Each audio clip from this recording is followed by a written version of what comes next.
ಇನ್ನು ರಾಜ್ಯ ಸರ್ಕಾರದಿಂದ ಸುಪ್ರೀಂ ಕೋರ್ಟ್ನ ಆದೇಶವನ್ನು ಉಲ್ಲಂಘನೆ ಮಾಡಲಾಗ್ತಾ ಇದೆಯಾ?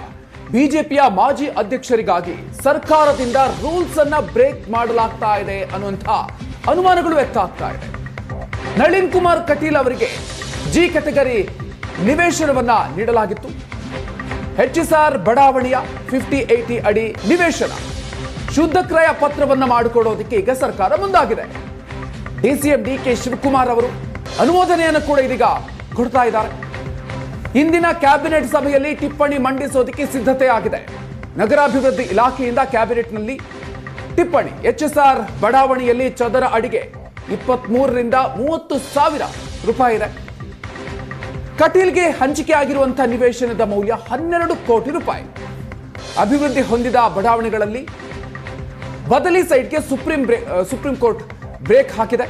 ರಾಜಕಾರಣಿಗಳಿಗೆ ಕಾನೂನು ಬಾಹಿರ ಸೈಟ್ಗೆ ನಿರ್ಬಂಧವನ್ನು ಹೇರಿದೆ. ಬದಲಿ ನಿವೇಶನ ವಾಪಸ್ ಪಡೆಯುವಂತೆ ಸೂಚನೆಯನ್ನು ಕೊಟ್ಟಿತ್ತು. ಕಟೀಲ್ಗೆ ಸೈಟ್ ಹಂಚಿಕೆಯಲ್ಲಿ ಸರ್ಕಾರದಿಂದ ರೂಲ್ಸ್ ಬ್ರೇಕ್ ಮಾಡಲಾಗ್ತಾ ಇದೆ.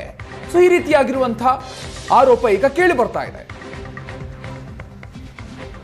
ಬನ್ನಿ ಬಗ್ಗಿನಷ್ಟು ಹೆಚ್ಚಿನ ಡೀಟೇಲ್ಸ್ ಕೊಡ್ತಾರೆ ನಮ್ಮ ಪ್ರತಿನಿಧಿ ಆನಂದ್ ವೈದ್ಯನ ಮನೆ. ಇದೀಗ ನಮ್ಮ ಜೊತೆಗೆ ದೂರವಾಣಿ ಸಂಪರ್ಕದಲ್ಲಿದ್ದಾರೆ. ಆನಂದ್, ಇದೀಗ ನಳಿನ್ ಕುಮಾರ್ ಕಟೀಲ್ ಅವರಿಗಾಗಿ ಈಗ ನಿಯಮವನ್ನೇ ಬದಲಾವಣೆ ಮಾಡೋದಕ್ಕೆ ಮುಂದಾಗಿದೆಯಾ ಸರ್ಕಾರ? ಹಾಗಾದ್ರೆ ಮಧುಕರ್, ಕರ್ನಾಟಕದಲ್ಲಿ ಹೊಂದಾಣಿಕೆ ರಾಜಕಾರಣ ನಡೀತಾ ಇದೆ ಅಂತಕ್ಕಂಥ ಚರ್ಚೆಗಳು ಬಹಳ ದಿನಗಳು ಕೂಡ ಇದೆ. ಅದರಲ್ಲೂ ಮುಖ್ಯವಾಗಿ ಈ ಕಾಂಗ್ರೆಸ್ ಸರ್ಕಾರ ಅಧಿಕಾರಕ್ಕೆ ಬಂದ ನಂತರದಲ್ಲಿ ಬಿಜೆಪಿ ನಾಯಕರೊಂದಿಗೆ ಹೊಂದಾಣಿಕೆ ರಾಜಕಾರಣ ಇದೆ ಅಂತಕ್ಕಂಥ ಚರ್ಚೆಗಳು ಜೋರಾಗಿದೆ. ಕೆಲ ಪ್ರಮುಖ ನಾಯಕರ ಮೇಲೆ ಅನುಮಾನವೂ ಕೂಡ ಇದೆ.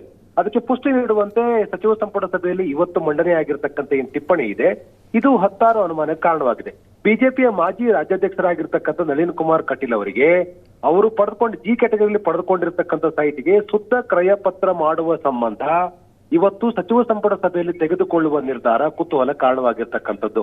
ಬನಶಂಕರಿಯಲ್ಲಿ 15-24 ಮೀಟರ್ ಅಳತೆಯ ಸೈಟ್ ಅನ್ನ 2009ರಲ್ಲಿ ನಳಿನ್ ಕುಮಾರ್ ಕಟೀಲ್ ಅವರಿಗೆ ನೀಡಲಾಗಿತ್ತು. ಆದರೆ ತಮಗೆ ಬದಲಿ ನಿವೇಶನ ಕೊಡಬೇಕು, ಎಚ್ಎಸ್ಆರ್ ಲೇಔಟ್ ನಲ್ಲಿ ತಮಗೆ ಸೈಟ್ ಕೊಡಬೇಕು ಅಂತೇಳಿ ರಿಕ್ವೆಸ್ಟ್ ಮಾಡಿದಂತ ಹಿನ್ನೆಲೆಯಲ್ಲಿ ಅವರಿಗೆ ಅಲ್ಲಿ ಸೈಟ್ ನೀಡುವ ಸಂಬಂಧಪಟ್ಟಾಗೆ 2011ರಲ್ಲಿ ಬಿಡಿಎ ಸೈಟ್ ಅನ್ನ ಹಂಚಿಕೆ ಮಾಡಿತ್ತು.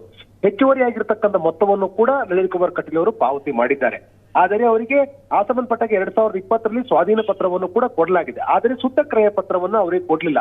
ಅದಕ್ಕೆ ಸುಪ್ರೀಂ ಕೋರ್ಟ್ ನ ಒಂದು ನಿರ್ದೇಶನ ಅಡ್ಡಿಯಾಗಿದ್ದಂತ ಹಿನ್ನೆಲೆಯಲ್ಲಿ ಬಿಡಿಎ ಅಧಿಕಾರಿಗಳು ಅದೇ ವಿಳಂಬ ಮಾಡುವಂತ ತೀರ್ಮಾನ ತೆಗೆದುಕೊಂಡಿದ್ರು. ಹಾಗಾಗಿ ಅವರಿಗೆ 2020ರಲ್ಲಿ ಸ್ವಾಧೀನ ಪತ್ರ ಕೊಟ್ಟರು ಕೂಡ ಶುದ್ಧ ಕ್ರಯ ಪತ್ರ ಆಗಿರಲಿಲ್ಲ.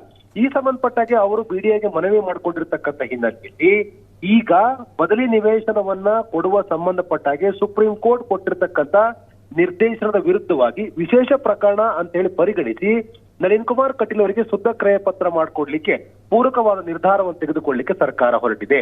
ಇವತ್ತು ನಗರಾಭಿವೃದ್ಧಿ ಇಲಾಖೆಯ ಮೂಲಕ ಬಿಡಿಎ ಅಧಿಕಾರಿಗಳು ಮಾಡಿರ್ತಕ್ಕಂಥ ಟಿಪ್ಪಣಿಯ ಬಗ್ಗೆ ಸಚಿವ ಸಂಪುಟ ಸಭೆಯಲ್ಲಿ ಚರ್ಚೆ ಆಗತ್ತೆ.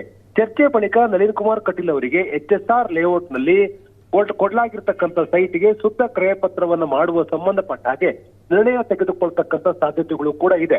ಹೆಚ್ಚುವರಿ ಅಜೆಂಡಾದಲ್ಲಿ ಇರ್ತಕ್ಕಂಥ ಈ ಸಬ್ಜೆಕ್ಟ್ ಬಗ್ಗೆ ಸಚಿವ ಸಂಪುಟ ಚರ್ಚೆ ಮಾಡಬಹುದು ಅಂತಕ್ಕಂಥ ಮಾಹಿತಿ ಲಭ್ಯವಾಗಿರುವಂತಹ ಹಿನ್ನೆಲೆಯಲ್ಲಿ ಒನ್ನೊಮ್ಮೆ ಸಚಿವ ಸಂಪುಟ ಸಭೆ ನಳಿನ್ ಕುಮಾರ್ ಕಟೀಲ್ ಅವರಿಗೆ ಪೂರಕವಾಗಿ ನಿರ್ಧಾರ ತೆಗೆದುಕೊಂಡಿದ್ದೆ ಆದರೆ ಇದು ಹೊಂದಾಣಿಕೆ ರಾಜಕಾರಣದ ಮುಂದುವರೆದ ಭಾಗ ಅನ್ನುವಂತ ಆರೋಪಕ್ಕೆ ಪುಷ್ಟಿ ನೀಡುವಂತ ಒಂದು ತೀರ್ಮಾನ ಆಗತ್ತಿರುವಂತ ಚರ್ಚೆಗಳು ಕೂಡ ಇದೆ. ಇಷ್ಟಾಗಿಯೂ ಕೂಡ ನಳಿನ್ ಕುಮಾರ್ ಕಟೀಲ್ ಅವರ ಪರವಾಗಿ ಡಿಕೆ ಶಿವಕುಮಾರ್ ಲಾಬಿ ಮಾಡಿರ್ತಕ್ಕಂಥದ್ದು ಕುತೂಹಲ. ಜೊತೆಗೆ ಇದೊಂದು ವಿಶೇಷ ಪ್ರಕರಣ ಪರಿಗಣಿಸಿ ನಳಿನ್ ಕುಮಾರ್ ಕಟೀಲ್ ಅವರಿಗೆ ಸೈಟ್ ಅನ್ನ ಹಂಚಿಕೆ ಮಾಡಿದ್ದಕ್ಕೆ ಶುದ್ಧ ಕ್ರಯ ಪತ್ರ ಮಾಡುವ ನಿರ್ಧಾರವನ್ನ ಇವತ್ತಿನ ಸಚಿವ ಸಂಪುಟ ಸಭೆ ತೆಗೆದುಕೊಳ್ಳುತ್ತಾ ಅನ್ನುವಂತ ಕುತೂಹಲವೂ ಕೂಡ ಇದೆ. ಹಾಗಾಗಿ 2009ರಲ್ಲಿ ಹಂಚಿಕೆ ಆಗಿರ್ತಕ್ಕಂಥ ಸೈಟ್ಗೆ ಬದಲಾಗಿ ಎಚ್ಎಸ್ಆರ್ ಲೇಔಟ್ ನಲ್ಲಿ ಪಡೆದುಕೊಂಡಿರ್ತಕ್ಕಂಥ ಸೈಟ್ಗೆ 2011ರಲ್ಲಿ ಹಂಚಿಕೆ ಆಗಿರ್ತಕ್ಕಂಥ ಈ ಸೈಟ್ ಇದೆ. ಇದಕ್ಕೆ 2020ರಲ್ಲಿ ಸ್ವಾಧೀನ ಪತ್ರ ಪಡೆದುಕೊಂಡಿದ್ರೂ ಕೂಡ ಶುದ್ಧ ಕ್ರಯ ಪತ್ರ ಆಗದೇ ಇರುವ ಸಂಬಂಧಪಟ್ಟಾಗೆ ನಳಿನ್ ಕುಮಾರ್ ಕಟೀಲ್ ಅವರು ಬಿಡಿಎಗೆ ಮಾಡಿಕೊಂಡಿರ್ತಕ್ಕಂಥ ಮನವಿಯನ್ನ ಪುರಸ್ಕರಿಸಿ ಇವತ್ತಿನ ಸಂಪುಟದಲ್ಲಿ ನಿರ್ಧಾರವನ್ನು ತೆಗೆದುಕೊಳ್ಳತಕ್ಕಂಥ ಸಾಧ್ಯತೆಗಳ ಬಗ್ಗೆನೂ ಕೂಡ ತೀವ್ರ ಕುತೂಹಲ ಇರುವಂತದ್ದು. Madhukar, okay, thank you Anand ಡೀಟೇಲ್ಸ್ಗೆ.